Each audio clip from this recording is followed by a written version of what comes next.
I guess you love movies. I do too. Hi guys, and welcome back to another movie review, and today we are going to be talking about Steven Spielberg's new virtual reality blockbuster, Ready Player One.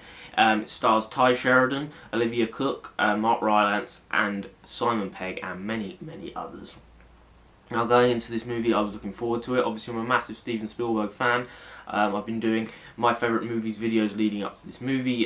Jaws, Raiders of the Lost Ark, E.T. and many, many other movies are, incredible movies that have, shaped my love of cinema. Going into this movie, definitely looking forward to it. Obviously, I have not read the book personally, so I can't really reference the book or differences or similarities between the book and the movie. I'm simply reviewing the movie, so let's get into that. So what did I think of this movie? Well, firstly, I'm going to get into the plot. Obviously, Ready Player One is about a virtual reality world called the Oasis, created by a guy called Halliday, played by Mark Rylance. He built this thing in 2025, and we picked the story up in 2045, 5 years after his death.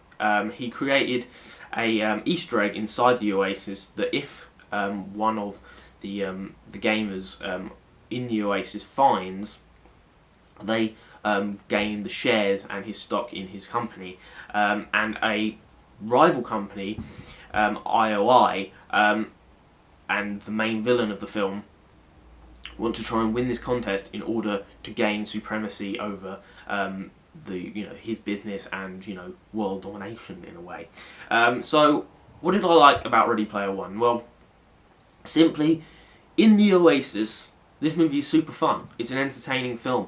Obviously, this movie is full of pop culture references, full of nostalgia and love for that sort of 1980s.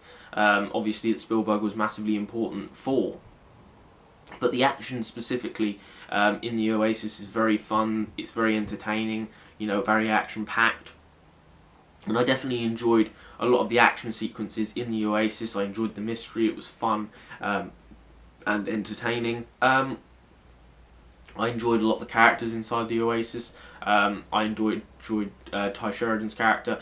I enjoyed Olivia Scott's character. Artemis and Parzival. I enjoyed both of them. All of them, they were cool, and I enjoyed a lot of the big, action scenes. The sort of finale of the movie's fun. The overall message is kind of entertaining as well. I enjoyed a lot of this movie. I thought it was a very fun and entertaining film. And if you're someone that likes to watch a film where you go, okay, I get that reference, because I got a lot of the references in this movie. I enjoyed getting those references, and I enjoyed, thinking about the movies that they were referencing. There's a whole section on The Shining, which is very fun. I enjoyed that quite a bit.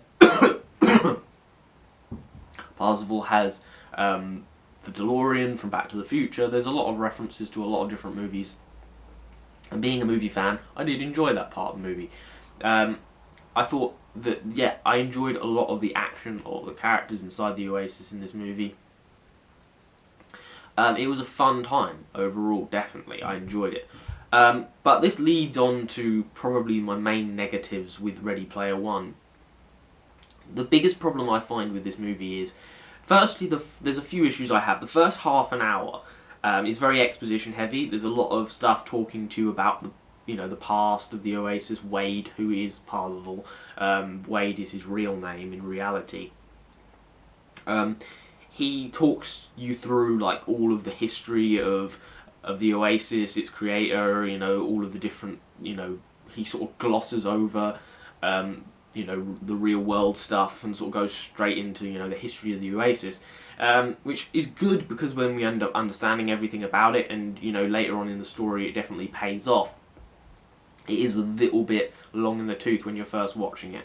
But my main issue with this film is there's so many pop culture references that you start to realise that the movie in a lot of sections just feels like a consecutive sequence of pop culture references and doesn't really feel like it has a lot of its own sort of identity in a lot of scenes, and it kind of struggles to really build its own identity because you're watching the scene, specifically the Shining scene, and you're like, I like this scene because I love The Shining, maybe not because I love this movie, and that's definitely something that I felt watching the film. There's so many references to, you know, popular movies. Like there's a scene with the Iron Giant which is very reminiscent of Terminator 2. There's Alien references. Obviously they don't have the rights to Star Wars, but there's definite feeling of Star Wars there.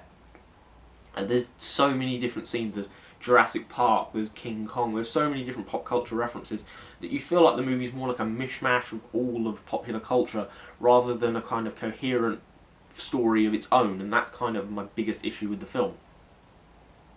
I have two other slight nitpicks, mainly that the world outside the Oasis isn't really developed too much. All the characters specifically. Wade, you know, Tye Sheridan's character outside of the Oasis, they're the same person, but I mean, like, you don't really get his backstory. You literally get minimal backstory. It's the same with Olivia Scott's character, Cook's character. You literally get the basic plot that you need to sort of care about her, but in reality you don't really know too much about her as a character.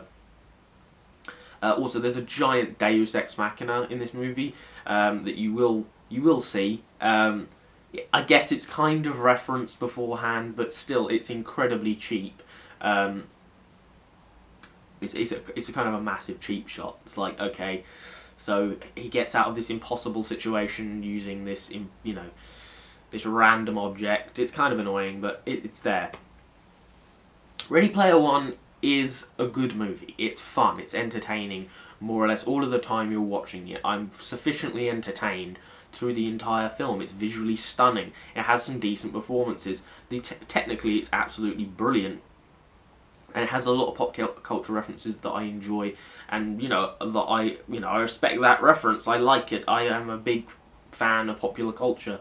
I am happy to see that in the movie. However, it definitely overweighs the sort of originality of the story, and it kind of makes it feel like a series of references rather than a coherent film.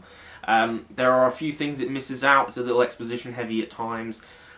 And I think overall I enjoyed Ready Player One. I thought it was a good film, but I can't say it's great. And I think overall I'm going to give Ready Player One a 7.5 out of 10.